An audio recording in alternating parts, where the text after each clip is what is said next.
Assalamualaikum warahmatullahi wabarakatuh. Di sini saya Nisa ingin menjelaskan tentang belajar dan mengajar dalam perspektif psikologi. Ya, yang pertama di sini saya ingin menjelaskan tentang pengertian belajar. Belajar adalah perubahan perilaku sebagai hasil dari proses pengetahuan melalui pengalaman dan pemikiran. Pada prinsipnya, belajar adalah adanya perubahan tingkah laku yang berkesinambungan yang memiliki tujuan dan terarah secara positif dan rasional. Kedua, pengertian mengajar adalah proses interaksi dan organisasi untuk menciptakan kondisi belajar.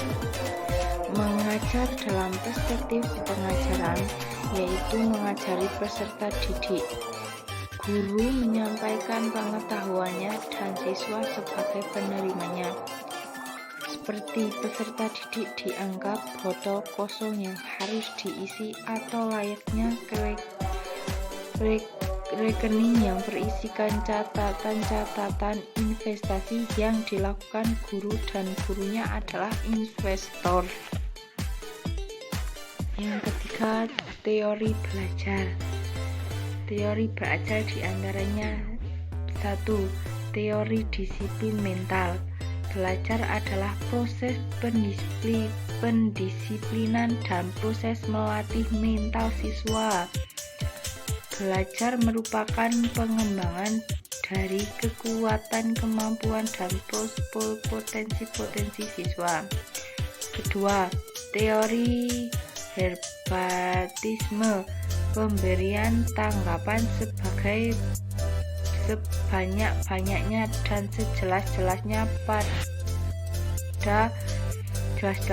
pada kesadaran individu. Ketiga, teori behaviorisme.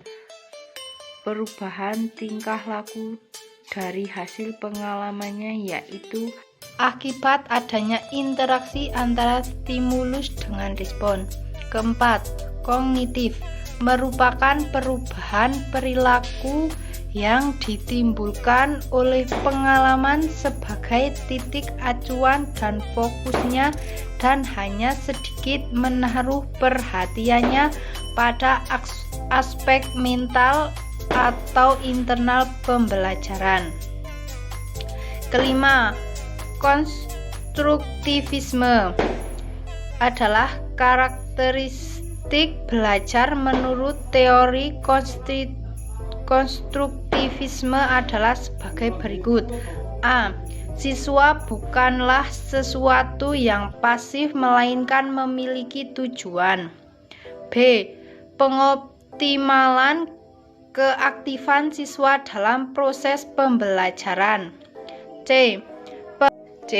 Pengetahuan bukan datang dari luar, melainkan dikonstruksi dari dalam diri siswa.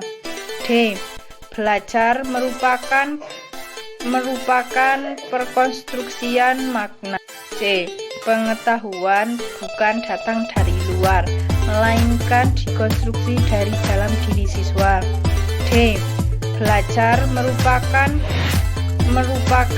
perkonstruksian makna.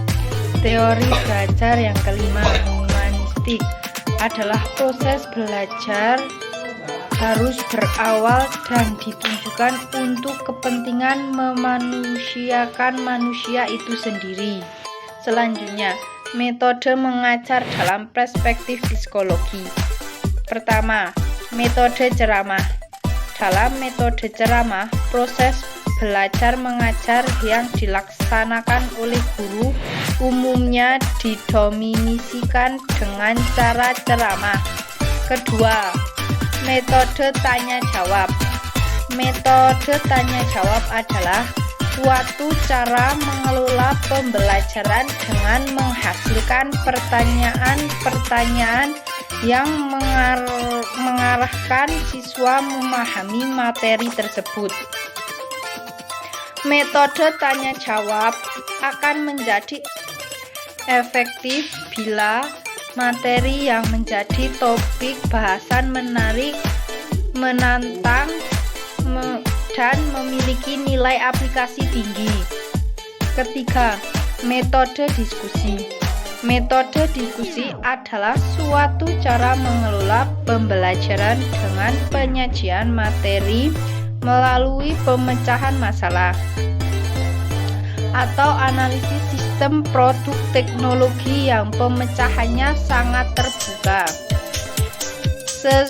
Suatu diskusi dinilai menunjang keaktifan siswa bila diskusi itu melibatkan semua anggota diskusi dan menghasilkan suatu pemecahan masalah. Keempat, metode demonstrasi. Metode demonstrasi adalah cara pengelolaan pembelajaran dengan memperagakan atau mempertunjukkan kepada siswa suatu proses, situasi, benda, atau cara kerja suatu produk teknologi yang sedang dipelajari. Demonstrasi dapat dilakukan dengan menunjukkan benda baik yang sebenarnya, model maupun tiruannya, dan disertai dengan penjelasan lisan. Sekian